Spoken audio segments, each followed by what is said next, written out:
Welcome back to another edition, whatever you want to call it, of Fight IQ presented by Rotowire. I am your host, the Daily Fantasy Sniper, here to talk UFC Liverpool, and that brings on a special guest. Chris Olsen is out of commission this week. Wish him well. He will be back next week, hopefully, but filling in his place will go Adam Newsomme of Newsomme MMA. How you doing, Adam? Yeah, I'm good, thanks, man. Thanks a lot for having me. It was a surprise getting the DM to come on, but I love guesting on podcasts. It's not one that I've been on, so yeah, I'm excited. I'm excited to talk some fights with you guys. And if you can't tell, Adam and Newsomme MMA is based in the UK, and this card is in the UK. So Joe made the call, was able to secure our guest, and we greatly appreciate it. And that brings us to Joe, the man, the myth, the legend, Sun Tzu. How you doing? Yo, I am so excited. Last week was a dumpster fire in terms of I thought I really felt good about the card, and then just crash and burn. Not enough Barzola. Obviously what happened with Kondo was just a killer. It was tough. It was tough. But I wasn't liking this card so much. But then when I realized we got like an honest to goodness UK fight expert to come on with us and help us break down these fights, I'm liking the card a little more. And I'll segue to you because I know we are actually down a fight and we're at 11. Yeah, I was liking this card and I still do, but it's going to be interesting talking to Adam here because I know at least one fight that we have opposite bets on, another fight that we disagree on the outcome. So it should be really interesting. And I'm not off to a great start. Quickly, if you don't know, you should know, Manny Bermudez against David Grant has been canceled. David Grant was pulled. He had a staph infection.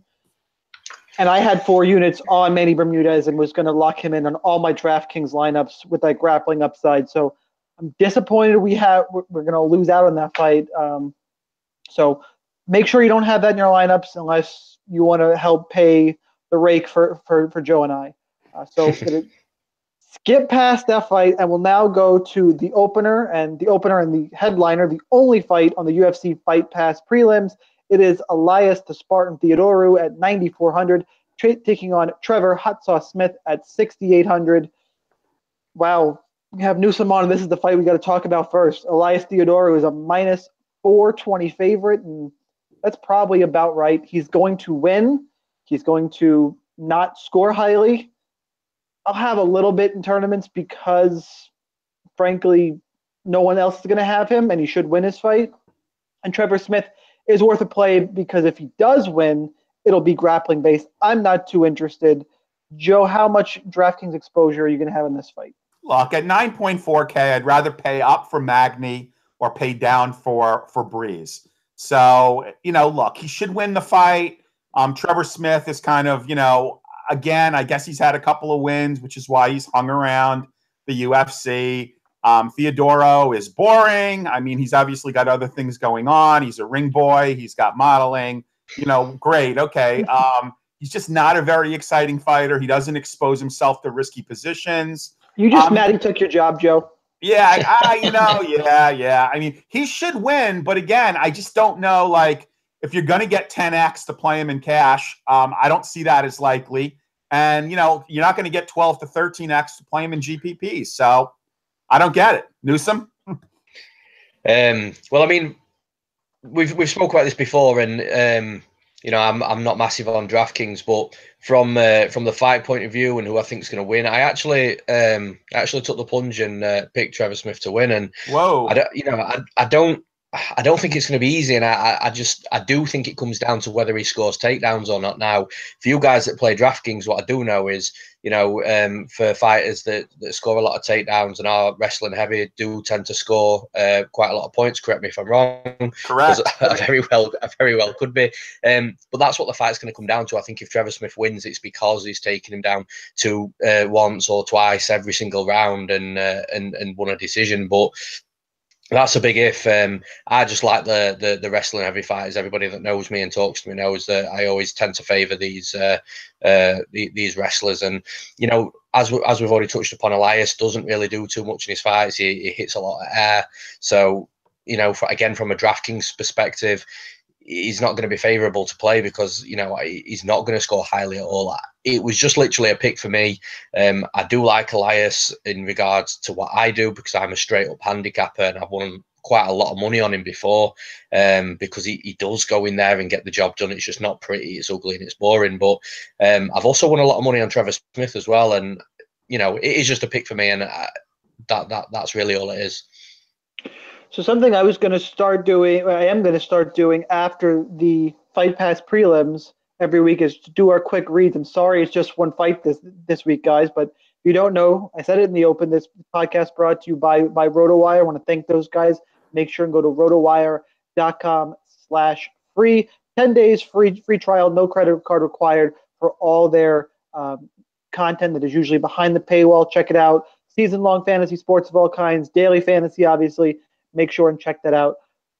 Adam runs Newsomme MMA, which you can find at Newsomme, I believe it's newsommemma.co.uk is the website. Correct me if I'm wrong. Yeah, you can get to it by co.uk or you can get to it by .com as well. Both will redirect you to the same place. So make sure and check that out. He's got his handicapping material. I am just follow me on Twitter at the DFS Sniper 1S. You can find all my stuff there. And Joe is at Sun Tzu. He doesn't beg for Twitter followers like I do, but maybe after I catch him, he will change his tune. So again, guys, thank you for putting up with those reads. Support all of us. I appreciate it. I'm assuming Joe does. I know Adam does. And let's get to the next Absolutely. fight. And I, on other podcasts I've done, I want to bring this up because I thought it was a really good line. Most of the prelims we can just call Cage Warriors Plus. It's very, very fitting with ESPN Plus coming in. It's Cage Warriors Plus, and let's just start off here with Molly Meatball McCann at 8,900. Yes, her nickname is Meatball. Taking on Jillian Robertson at 7,300. My problem with Molly McCann is that coming out of Cage Warriors, she's been in fights that she is a massive, massive favorite in, and she finds herself in legit scraps. Like doesn't have good fight IQ, really lets her opponent back into the fight. Jillian Robertson interests me because she is a grappler, which we talked about last fight, is gold for DraftKings. She looked good against Emily Whitmire. People remember how bad that tough card was. She wasn't one of those arm bars from the bottom. She got a takedown, quickly advanced, nice setup, found the arm bar. Trained at ATT. The price tag, 7,300. She's the lowest price fighter. And picking to win, has the best chance to win in that range. I'll take Jillian Robertson unless Newsomme can sway me towards the Liverpool girl and Molly Meatball McCann. Yeah, I mean, again, I picked Molly McCann, but again, it's not a massively confident pick, and you know, you make good points in regards to the level of competition. You know, Cage Warriors isn't the worst promotion, but we all know the UFC is just a different beast. Now, what is interesting with Jillian Robertson, again, you touched on all the points that I'm going to touch upon as well. You know, she's a grappler. She trains at ATT. I know a couple of guys that are at ATT. I know that they're absolutely stacked with talent, and you know, the coaches are awesome. So she's got everything around her to do well in the UFC. Jillian Robertson has, but I don't know, man. I think that Molly McCann's striking is just really good. She's in and out really well. She counters really well. And again, I think it's just gonna, if Jillian Robertson comes out and tries to grapple and tries to take her down, it is just going to be a case of how Molly McCann can deal with that. Can she stuff the takedowns, or can she angle off and just completely stay away from her completely and just land those counters, move in and move out really quickly?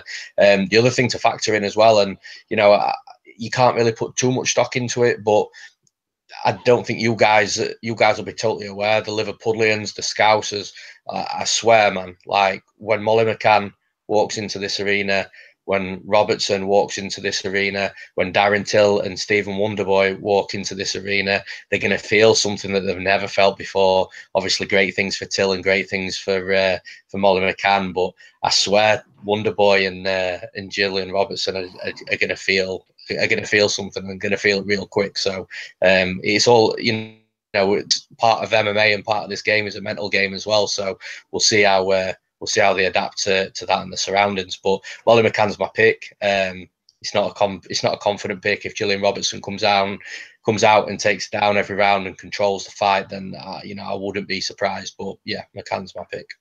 There was something interesting to hit on, is that there are a bunch of English fighters on this card, Tom Breeze being one, but really the hometown fighters are Molly McCann and Darren Till. I almost called him Stephen Till, which was weird. Darren Till just all I know about Liverpool being a soccer fan and the Scouse is that Scouse accent is impossible to understand.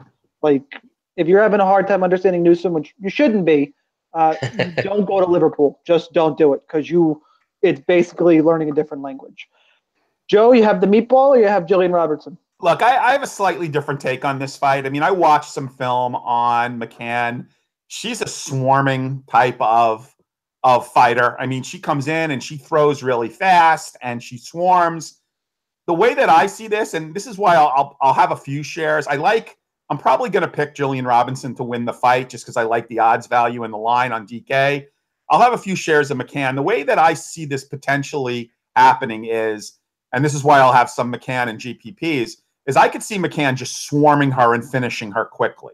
However, I think the longer the fight goes, I truly expect an adrenaline dump for all the reasons that Newsomme mentioned. I see an adrenaline dump from McCann. I see Jillian getting her wrestling going, getting her grappling going, and I see her subbing late, or I see McCann, just swarming her and finishing her early. So I think it's a decent fight to have both sides. I think McCann will probably be under-owned because she's in that 8.9K, that high range, and people are going to migrate to other fighters that they know more about. So I think she could be a sneaky play. I am going to, just because I slightly like the dog here, but I would not be surprised if McCann finished it early. Moving on to our next fight, we have, make sure I get the first name right, because this is Carlo Pietersali at 8,600, taking on Bradley Scott, 7,600, another Cage Warriors Plus fight. My issue with this fight is that Pietersali fought 3 weeks ago against Nicholas Dalby, and it was 3 hard rounds. Won the fight, won the first 2 rounds pretty decisively. Creative striker, goes for grappling. I think he's a really good prospect, and Bradley Scott is on the decline. He's made comments that, if you listen to Half the Battle, they went into it really well, that does he want to be doing this anymore? Aside from that, he just got mauled by Jack Hermanson. I like Pietersali a bunch. I don't have a bet on him. I'm not betting on him because of that fight 3 weeks ago. And unfortunately, this is one of those, because of the Manny Bermudez cancellation, I'm going to have a lot more Pietersali than I had originally intended. Joe, what's your exposure looking like? Very little. I mean, I don't have a ton of interest in this fight. I don't just simply know a lot about, Pietersali. Brad Scott, obviously, I've seen him fight before. I mean, he's made well-known comments that he could make more money as a plumber than he can as a fighter. Look, I get it. He was disappointed in having a fight canceled. He essentially lost money on that fight, even getting his show money. So, look, I don't know what he's thinking. I think he has got the UFC experience here. Whichever way this goes, it wouldn't really surprise me. I don't know what type of prospect Pietersali is going to be. Perhaps Newsomme could shed some more light on that. Well, again, it's not a confident pick from me, but I've got a lot of question marks on Pietersali because, like Shaun said, he's coming really quick from the fight with Nicholas Dalby. Who knows where Nicholas Dalby is at right now? He got cut from the UFC. Is he looking better because he's in a promotion that's not the UFC? But then you dig a little bit deeper into Pietersali and you look at his last 3 fights before Nicholas Dalby, and they've got a combined record of 4-9. So again, it doesn't scream anything out to me now. I do know. I have had a bit of inside info with Brad Scott. I know a dude that trains with him and has trained with him for years as well. And I can't say too much, but what I can say is Brad Scott wasn't in the best sort of mind frame in his last couple of fights, especially the Jack Hermanson one, which you can visibly tell as well when you look at him. But from what I'm told, he's doing all the right things now. His head's where it needs to be. His weight cut apparently was absolutely perfect. against Marshman. Obviously, that fight didn't happen. So they're expecting the weight cut to be absolutely perfect again. And I said the same thing on my podcast as well. I think we see a better Brad Scott. What, how much better and what Brad Scott do we see? I'm unsure. So again, my pick is just not a confident one. Like you've touched upon, Joe. I don't want nothing to do with this fight either. I'm just gonna enjoy it. I hope it's a fun scrap. Again, like I say, my pick is Brad Scott, just for the reasons that I mentioned. That I'm not totally convinced with Pedasoli. Pedasoli could come out here and he could absolutely put on a stellar performance and smash Brad Scott, and prove everybody right. Because like you mentioned, Shaun after battle has mentioned some nice things about Pedasoli. So. And I know a lot of people have bet him as well. So he could come out and prove everyone wrong. And, I hope anybody that's bet him has cashed the bets. But yeah, for me, it's not a confident pick, but just based on what I know, I'm going with Brad Scott. Yeah, I was just to put a bow on this fight, Joe. I think you're going to want some exposure to this one just in all of Peter Solly's fights. Whoever wins, I think, is going to score decently. I don't know how much I would just ignore this fight, but no, with 11 fights, it's hard to ignore any fight. That's true, yeah. Especially when I actually have a pretty strong take on this next fight, and okay. I can't believe that I do. Okay, all right, psych myself up, energy back up. Go. Lena, the elbow queen Landsberg at 8,500, taking on Gina Mazzani at 7,700. Listen, Gina Mazzani isn't a world beater, but Lena Landsberg likes to block punches with her face. That's when I watch tape, that's all I see. She blocks punches with her face and has a tough time stopping takedowns. I don't think is going to be able to stop Mazzani's takedown game. I know Mazzani got smashed by McMahon on short notice, but that was one of those. Mazzani does one thing well, and McMahon does that amazing. So she didn't stand a chance here. Stylistically, I just see Mazzani getting takedowns, and for DraftKings, Mazzani is priced at 7,700, and she's moved into the favorite position. The line has moved quite a bit. So I guess I'm not completely crazy. I didn't get the line at a good enough price, and I don't want to bet Gina Mazzani, but I was already targeting her on DraftKings. She's an easy play in cash now because of the line movement. Who are we up to? I think, Newsomme, are you going to be able to talk me off this Gina Mazzani ledge? I don't think so, no, because I'm heading that way as well. Definitely not a bet from me. I'm not gonna spend time betting this fight, but I do think Gina Mazzani goes out there, and I think she gets it done. I think it'll be just because of the takedowns again.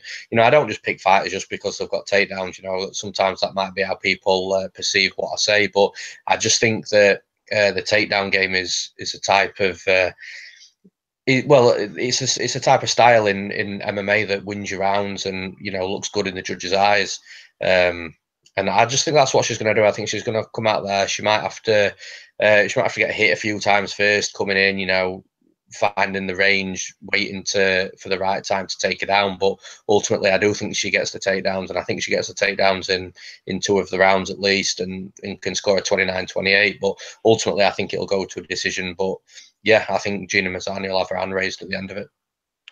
Joe, are you joining me on this Gina Mazzani train? Yeah, let's complete the trifecta here. Best odds value on the card for DraftKings, 7,700 is now a favorite. Unfortunately, she's going to be very highly owned, which almost makes Landsberg a contrarian play in GPPs. I don't know that I would consider playing Landsberg in cash, but as a contrarian play in GPP because of the high ownership of Mazzani. I do like Mazzani in cash. I will have her probably because of her low salary in some GPPs as well. However, it's not a slam dunk. I mean, the elbow queen or elbow princess, Landsberg, yes, she does block a lot of punches with her face. She does hit fairly hard as well. If you saw Pudlova's face after that fight, that was probably one of the most brutal women's fights that I had seen in a while. There was a lot of blood spilled in that fight. So look, I mean, I don't know how Mazzani's going to deal with getting hit that hard. But again, the odds value is there. I like it for DraftKings. I'm not like super confident, but whenever you get that kind of odds value, you really have to jump.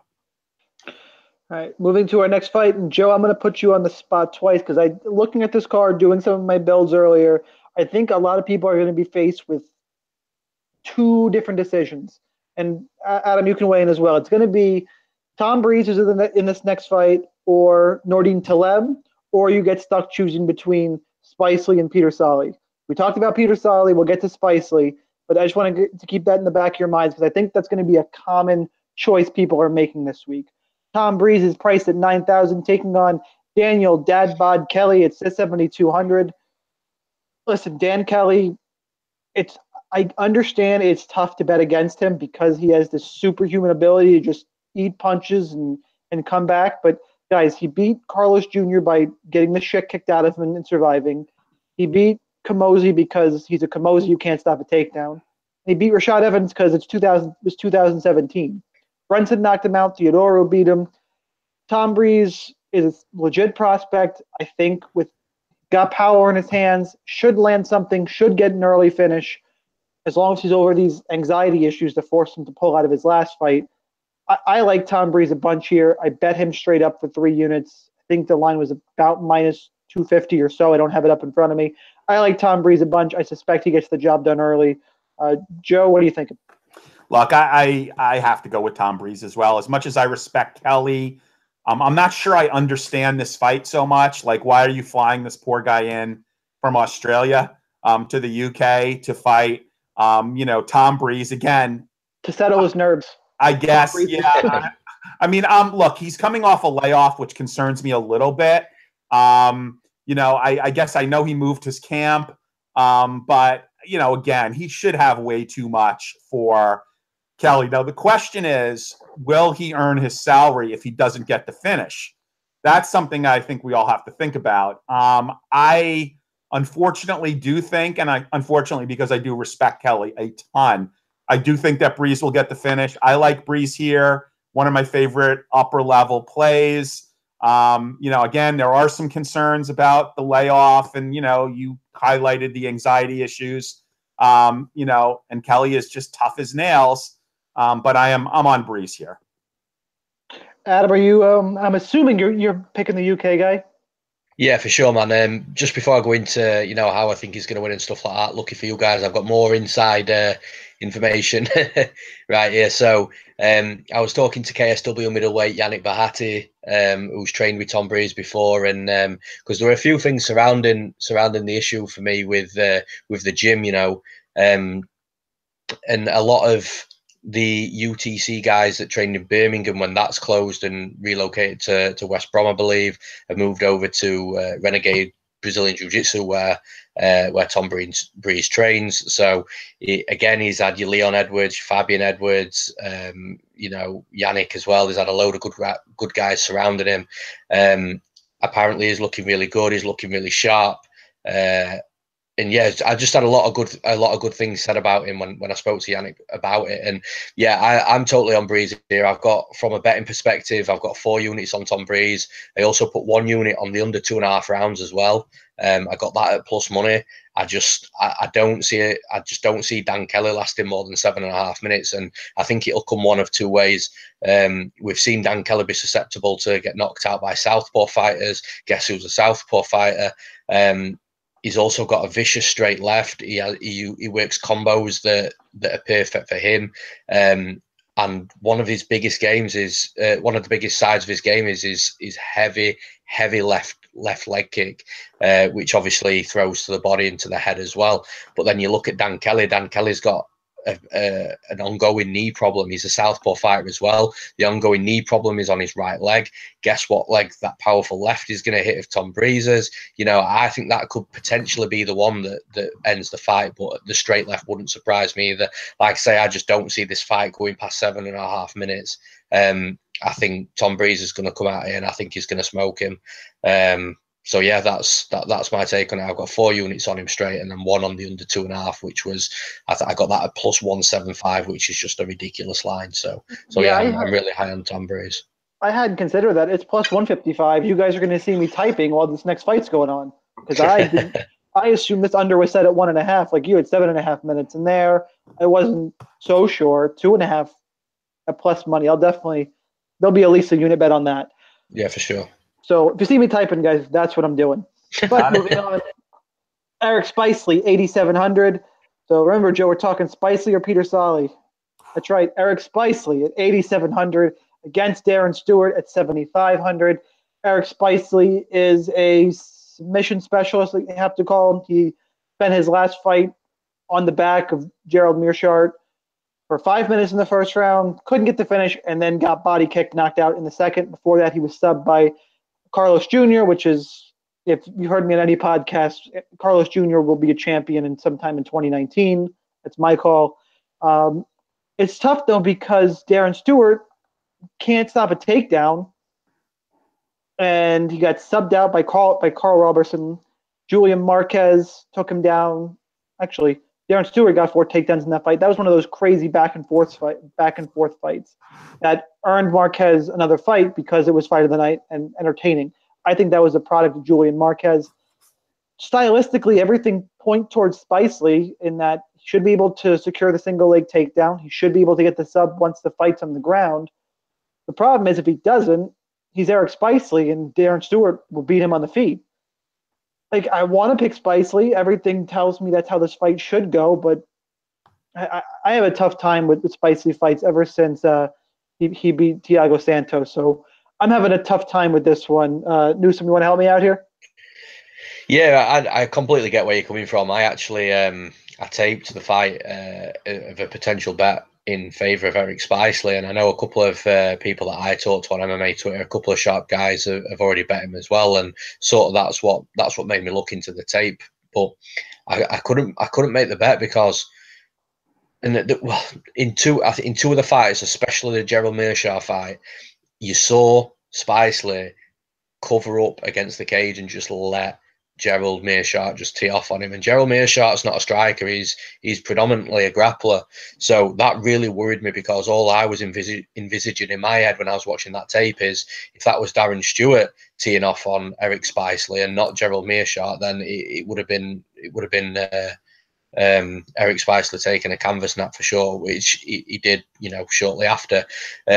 But it's tough. I'm picking Eric Spicely. I think he will win. I do have confidence that he gets the takedown. And once this fight gets to the mat, make no mistake about it, it's going to be a submission, and it'll be a submission within, I would say, anywhere between 30 seconds to a minute if he's got that time on the mat. But just don't be surprised if Darren Stewart comes out and knocks him out.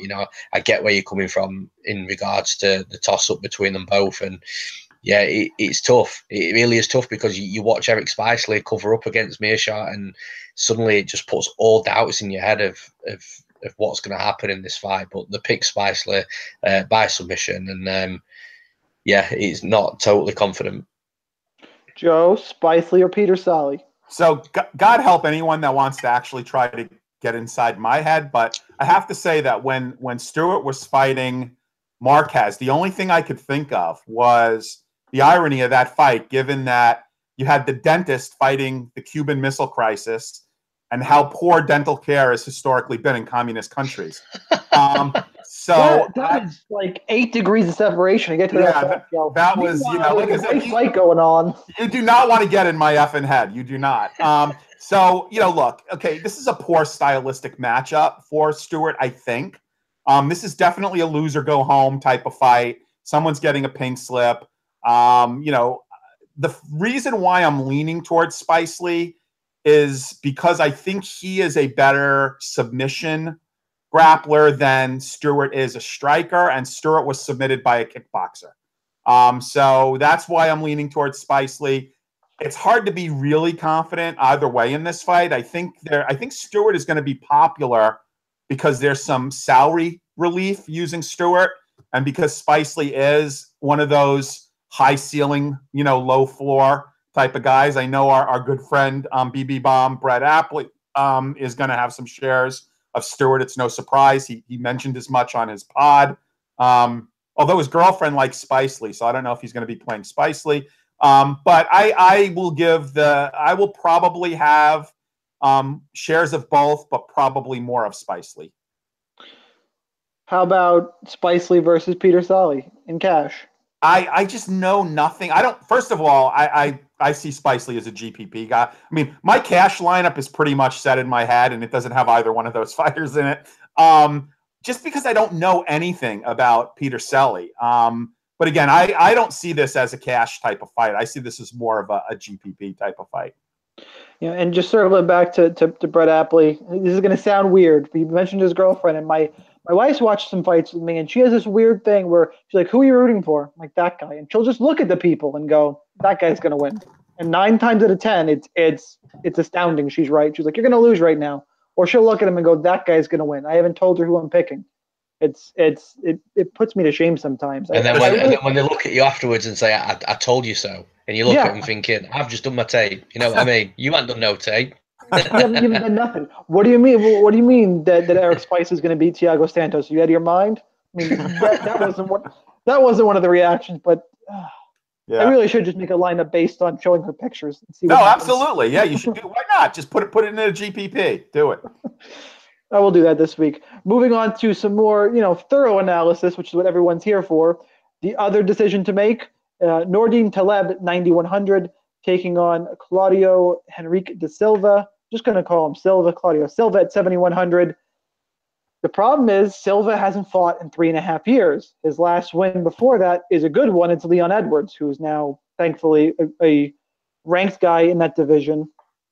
It's just tough because Nordine Taleb. This would have been a good fight 3 years ago. Nordine Taleb is a specimen. Dude is just yoked, and as far as TriStar guys go, he's actually active, which is just amazing to me because I notoriously rip TriStar. Silva's going to need to get this fight to the ground. Taleb's takedown defense, I think, is good enough. I think Taleb. I have more confidence in playing any of Silva if it wasn't for this 3.5-year layoff, because if he wins, it'll be grappling based. I just don't think he gets it there. I think the time off is too much. I think Taleb is too good.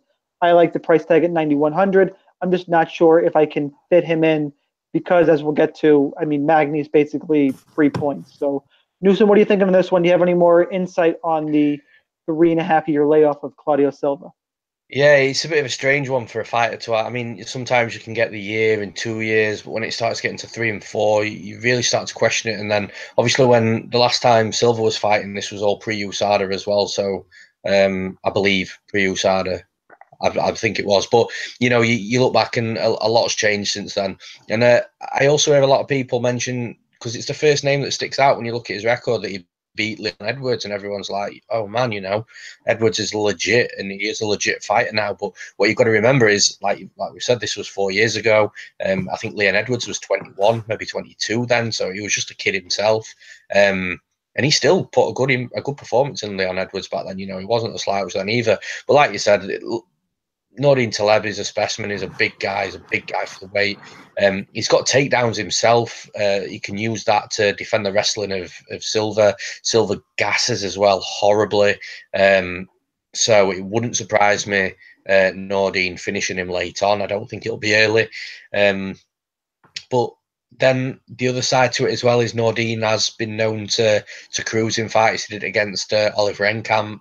Where Chocolate shown that he can easily be knocked out, and Nordine couldn't really find that knockout in that scenario. So I don't really I trust Nordine to win, not from a betting perspective, not the line that he's at now. I think it's like -350, -400. So I do expect him to win, but how he wins, I'm not so sure, and I don't know how that ties into DraftKings and how you guys will play it. So, Joe, an on-the-spot decision, although I think this one's a little easier. Breeze or Taleb? Okay, well, so let's talk about our good friend Shaun Shelby. Now, I heard a rumor, which I tend to believe to be true, that we all know that Silva is like Smith, and Silva in Brazil is like Smith in the U.S. I heard that he was actually looking to book another Silva in this fight and actually called the wrong one. So that's the only reason. No, I'm only kidding, actually. But that's the only reason I can think for making. That's how believable that was. Yeah, this fight makes no sense, right? Like, why do you blow the dust off of a one-dimensional fighter who hasn't fought for nearly 4 years? Okay, let's talk about Taleb. Now, to your point, Shaun, I'll take a little bit of exception to it. He really is a TriStar points fighter. His last fight against Danny Roberts, he happened to catch him and put him away. But generally, Taleb is really tight with everything he does. He's got that TriStar points. I mean, he's not typically an overly exciting fighter. I don't know that he's been dominated, but he's not an overly exciting fighter. He is kind of like a better version of Elias, right? Well, hang on, but it's more that he's a point fighter on the feet, but he more than most of the other TriStar guys, he mixes in the takedown, which is good for DraftKings. He took down the fight I watched Li Jinglong a couple times. He had like 6 takedowns in 2015. What did he score points wise in his last 4 fights? Do you have it up? Do you have that up? Because I'm just curious. I'm just curious what he scored. Danny Roberts, he scored. What are we looking here? Well, he got the knock. Of course, DraftKings is showing me all the stats and not the final score. Yeah, so while you're looking that up, I mean, I obviously between him and Breeze, I like Breeze, just because I think Breeze will likely go for the finish. And Newsom's point about the knee is a good one. I could actually see him just Breeze chopping Kelly's knee apart and getting a stoppage that way. I will have some shares of Nordine. The Brazilian is such a wild card. I just don't know what to do. I mean, I think you have to have a share or two, but not much. It just doesn't make any sense to me why someone would come back after such a long layoff and what he was doing. If someone could tell me like, okay, he was like, flushing his system from PEDs, or, he was, working on himself, or, learning a new skill. Like, you don't just take 3.5 years off and go sit on a mountain somewhere and nobody knows what you've been doing. So there's just so much up in the air about this fight. I'm going to pick Nordine on Toutmaster, but I will have a share or two of Silva in mass market, mass entry GPPs. So to Taleb, it's an interesting point because it reminds me a lot of the main event. You need to kind of remove some of your perception that guys don't score well when it's not so bad. Danny Roberts, 103. Oliver Enkamp, 83. It's not great but for how the fight was in a decision, 83 is not terrible. Yeah, but what was his salary for that fight? It was plus over 9K. Yeah, that wasn't there. It was over 9K. Yeah. A win against Silva, second round knockout, 98. I'm just going through his wins because his losses don't really matter. His salary isn't listed here, but he scored 93 in a 3-round decision, 73 in a 3-round decision, and 83 in a 3-round decision. You just don't know what you're going to get. I mean, he could earn salary. Maybe he does. Maybe he doesn't. I don't know that he's the best GPP play. He's probably safe in cash, but I mean, I don't know how you're going to get him in your lineup. I'd rather have Breeze and Magny than Breeze than Magny and Nordine, or Breeze and Nordine. I agree. I think the call there is Breeze. It's just a decision I was making a lot when building, and same thing with Peter Solly and Spicely. That one actually is hurting me on the inside. That one's going to hurt. Yeah, good day. And I'm almost stalling because now me and Newsomme get to have a little discussion here. Jason Knight, 8,300, taking on Makwan Amirkhani, 7,900. If you heard another podcast, I bet this fight early in the week, and it was just 1 unit, and it was a snap bet because I just disagree with the line. And it was plus 140 to Makwan, and I actually think it might be a little higher now because it closed and then it reopened. Just going to stall for a half second here. The line right now on Makwan Amirkhani is plus 140. It's right where I bet it, so it's back to where it opened. My issue here is that Jason Knight, we've seen him on the decline. I've heard he wasn't right for the Mowgli Benitez fight. Same thing with Ricardo Lamas, is just elite. There's no shame in that loss. The problem is that I think he's going to look to grapple. He should, because I don't think his striking is very good. And Amirkhani is good, and he's good at creating scrambles and coming out on top of them. So I bet Makwan for that reason. As the week has gone on and I continued to watch some more tape, it was a snap bet. It's one of those things. It just happens sometimes. Makwan really struggles to hold position. And that's what kind of worries me here from the betting perspective, but is good for DraftKings. I think this fight and the main event are ones you're going to need exposure to in most lineups, and it's probably going to be the key to this slate. Should be a lot of grappling. I don't think Jason Knight is going to – if he starts looking for mission control and using the rubber guard, I'm going to feel great about my Makwan bet. But I suspect there's going to be a lot of scrambles. Makwan's one of the better grapplers that Knight has faced. I just don't think Knight's striking is very good. A lot of people are really high on Jason Knight. I'm just not quite there, but I'll send you over to someone who I know is taking Jason Knight in Newsomme. Yeah, well, straight away from your DraftKings perspective, I don't think Amir Khan is actually a bad pick, because the one thing he will do is he will score takedowns. And again, I'm not claiming to know a lot about DraftKings, but what I have heard of people in the past talking about it is, when the backs do hit the mat, and often, then you tend to be scoring quite a lot of points. So from that point of view, I get it. Now, from who's going to win the fight point of view, there's a couple of things that I agree with what you said, a couple of things that I disagree. I totally agree with what you said with Amir Khan. Once you watched a bit more tape, he struggles to hold position on the ground. We saw Allen scramble and reverse and stand up constantly, but then obviously kept on getting taken down himself, but then also scored some takedowns himself. Amir Khan has not got the greatest takedown defense. Now, what I do disagree with is when he's saying if Jason Knight is locking up the rubber guard or the mission control, whichever one you want to call it, you said you'd be really happy with your Amir Khan bet. Well, equally, I'll be really happy with the Knight bet as well, because what Knight will do from that rubber guard and mission control is he'll be landing elbows, he'll be throwing submissions, and I think Will the judges give him the fight in that position? I think so. If it's the new, I'd be definitely more confident if it's the new rules, because we saw Neil Magny against Johnny Hendricks win a decision just because he wrapped a triangle up and was elbow into the head. I'm not basing my bet on that happening. I think that we saw it with Lamask, we saw it with Chaz Skelly.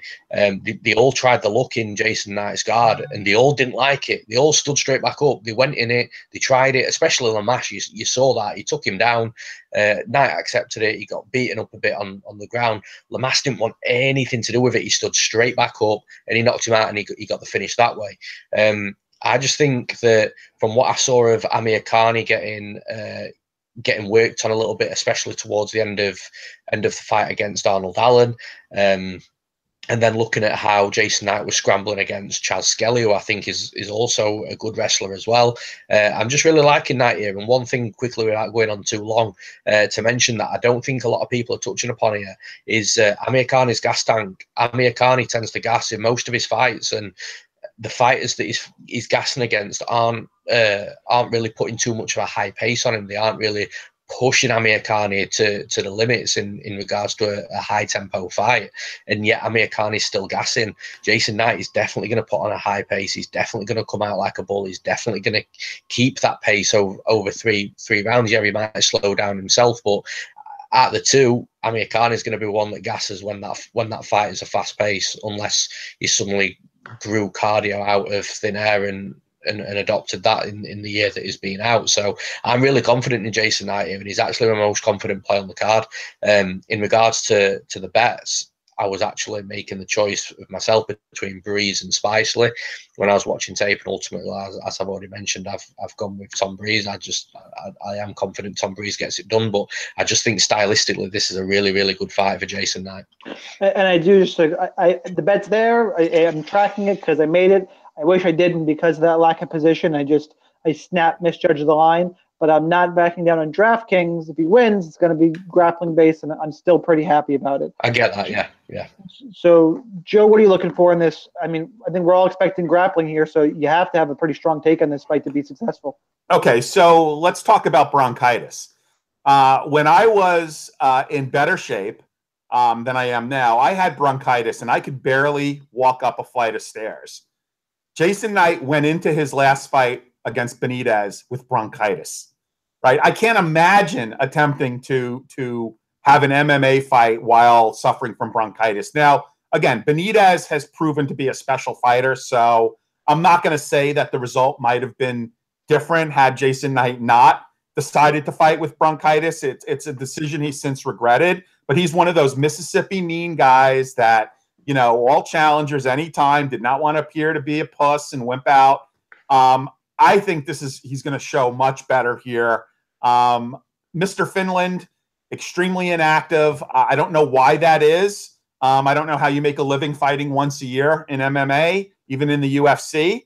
I really, really, really like Jason Knight here. The salary fits.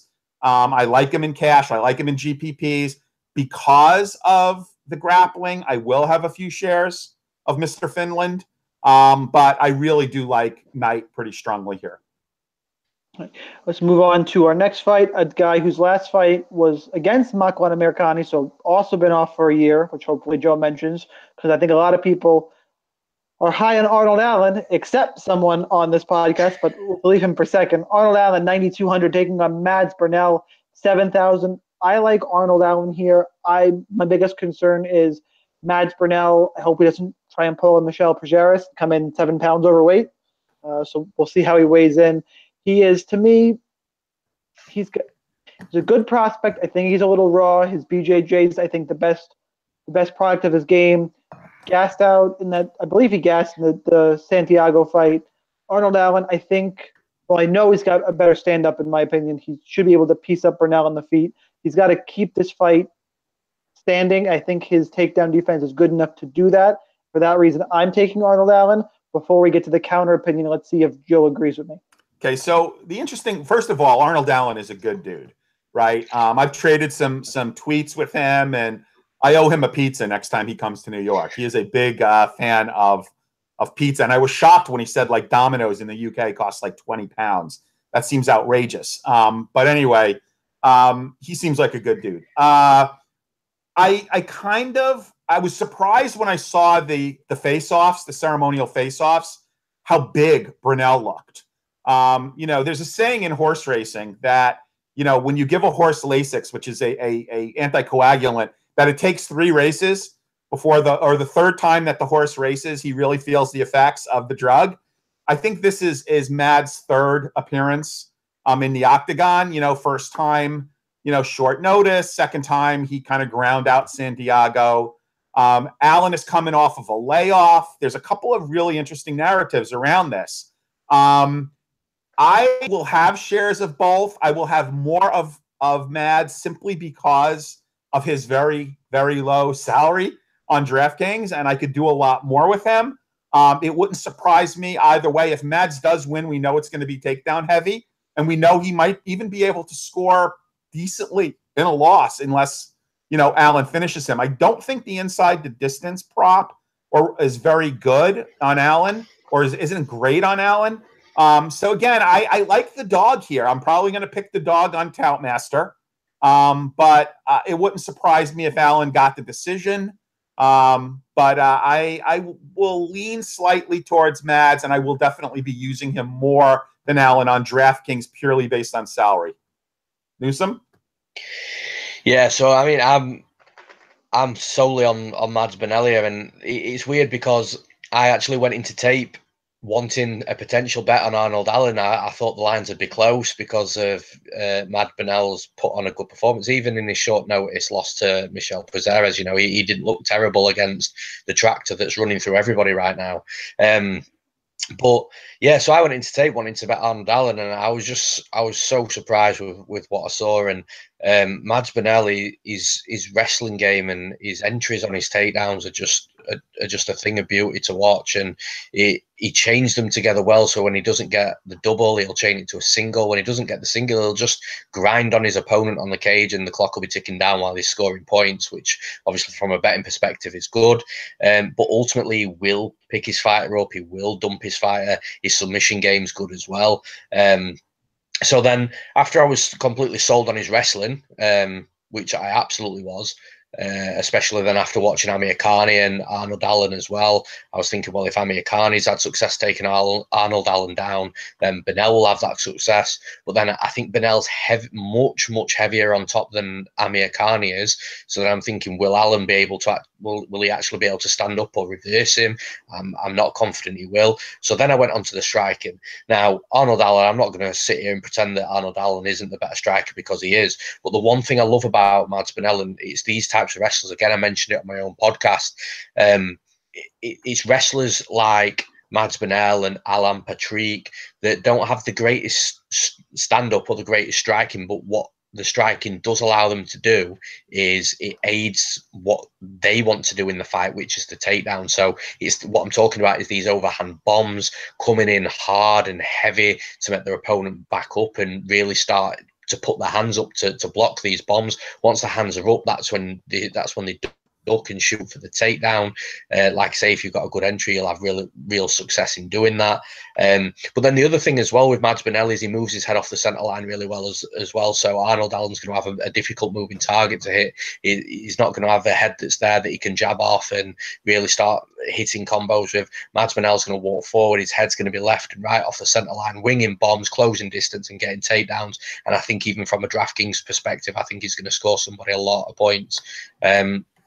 I got him at plus 250 as well. Let's talk about the line for a second. Plus 250 is absolutely ridiculous, and it's one of the worst lines I think that I've seen all year, and it's up there with my Carlos Diego Ferreira bet that I cashed at plus 220 against Jared Gordon. It's up there with how off that line is, and I have noticed tonight not a lot, but quite a bit of money is starting to come in on Mads Bennelli, sort of like the plus 180 mark now. So I think people are starting to sort of back him because the line's just off. But I just don't think I don't just think the line's off. I think he's going to win. I think he'll win a 29-28 unanimous decision, or he'll win a split decision that should have been a unanimous. So yeah, I'm confident in Mads to get the job done here. You almost sway me to want to play Mads in cash on DraftKings. I don't think I'm there, but that was a good argument. And I have an extra day to tinker and mess with my lineup. One guy that I'm probably going to lock into cash and not change my mind. Neil Magny 9,500 taking on Craig White at 6,700. Look, Craig White he's got 7 losses on the UK regional scene. Neil Magny is a top 10 guy in the division who I've said in other places is criminally underrated, not because I think he's going to be a champion, because people tend to just think he's dog shit, and I don't understand.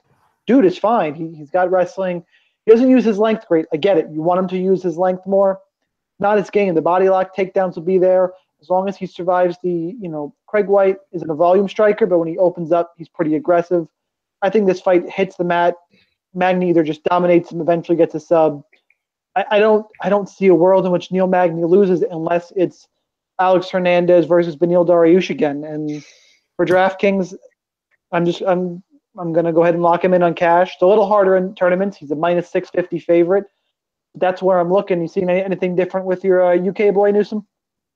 No, nothing different at all. I think Magny is gonna get the job done here. I could even see a scenario where it could even be like 30-26, maybe 30-25s as well across the board if he can't get the finish, which I'm not sure that he does. I think he's going to have his way with his striking. I think if he wants to clinch and take White down that way, he can do as well. And this is coming from somebody, honestly, that I'm not a real fan of Neil Magny at all, and I'll look at any opportunity to fade him.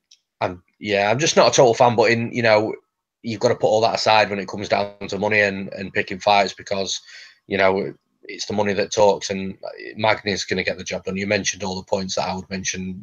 Again, short notice. Just is the caliber of fight Neil Magny is. Honestly, I don't even see the Hernandez Dariush scenario here. I don't see anybody coming out and starching Neil Magny. Hector Lombard tried it. Magny survived that round of absolute. He should have got stopped. That fight should have been stopped twice. Yeah, I get that, but Magny survived and he won the fight. So it's. But again, that's a different scenario. But what I'm trying to say is we've seen Magny get absolutely starched before and still come back and win a fight, and that's off somebody that isn't the level of Hector Lombard. So yeah, I see a really, really dominant decision for Neil Magny. Joe, hefty price tag on Neil Magny. You going to be paying it? Yeah, it's a lock in cash. I mean, just remember that if you're going to play Magny in GPPs, you want a minimum of 12x, which means you're looking for 114 points. Can he score 114 points absent a finish? I don't know. It's interesting that, Magny turned down a fight with Masvidal, which that would have been a fight I would have liked to have seen. This guy here has got, I think, 7 losses on the regional scene. So I'm not sure. I mean, I guess they were just looking for a body to feed him. I mean, he was training for Gunnar Nelson. I don't think that this guy is going to show him anything he hasn't seen already. He's got a freakishly long reach. I mean, he's got the reach of a heavyweight. Not that he uses it great, but again, it's hard not to look at this as a free square in cash. And then In GPPs, you just have to think about whether you're going to get that 12x that you really need for a mass entry GPP. But I in cash, he's pretty much a free square. Just a quick one, just to bounce off that. The 3 of his losses are quite legit, though. So you've got Mike Shipman that we've just seen in Bellator tonight that put somebody away in under 10 seconds. We've got Oscar Pihota, who we know is an explosive, exciting fighter in the UFC, and we've got Leon Edwards as well. So his 3 losses have come to 3. Well, his last 3 losses have come to 3 legit guys. So there is that to take into consideration, but it doesn't alter or sway my Magny pick. I just thought, just from just dropping a bit of knowledge perspective, just to put that in there. Good point. So let's move on to the main event, one that I was struggling with on DraftKings because I'm flip-flopping on my fight pick. I think I've settled into where I'm going to pick overall. However, it's kind of – I want to talk some DraftKings strategy on this one. For me, I'm picking Stephen Wonderboy Thompson to win in close fight. I think one of these guys is going to score very well. However, the line has gone crazy, whether it's been sharp people betting or a bunch of drunk scousers for like Darren Till was a decent underdog. He cost, let me pull up the price, I think it's $7,800 on DraftKings. Stephen Thompson is $8,400. Now you get odds value on Darren Till, making him a strong cash game play. And people hate to play Stephen Wonderboy Thompson. So the way I'm approaching this, Joe, is I'm probably going to play Stephen Till in cash, and I'm going to load up on Thompson in GPP because nobody wants to play him there. Remember the 2 fights against Tyron Woodley, but outside of those fights, you pull up, he scores decently well in the fights that he wins, and people don't want to see that. He didn't score great against Masvidal, 75 points. That was 3 rounds. He's got 5 to work with. Rory McDonald, who scored 85 in a pick'em type fight. He knocked out Johnny Hendricks. He knocked out Jake Allenberger. He scored not great in the Patrick Cote fight, but again, 3 rounds. In Thompson's wins, he knocked out Robert Whittaker. This is going to play out one of 3 ways. Till's going to, at some point, just catch him early, swarm, use his left hand. Wonderboy shown he can be knocked down and finish him that way, and Liverpool's going to go insane. Or while he's trying to do that, he's going to get caught with a counter shot, and he's going to get put in his ass. Or the third way favors Thompson in that Till plays the game with him, and Thompson is just better at that counter-striking game. If they become 2 counter-strikers staring at each other at range, I think Thompson wins that fight. I got the line at plus 105. I put a unit on Stephen Thompson because that line just doesn't seem right to me.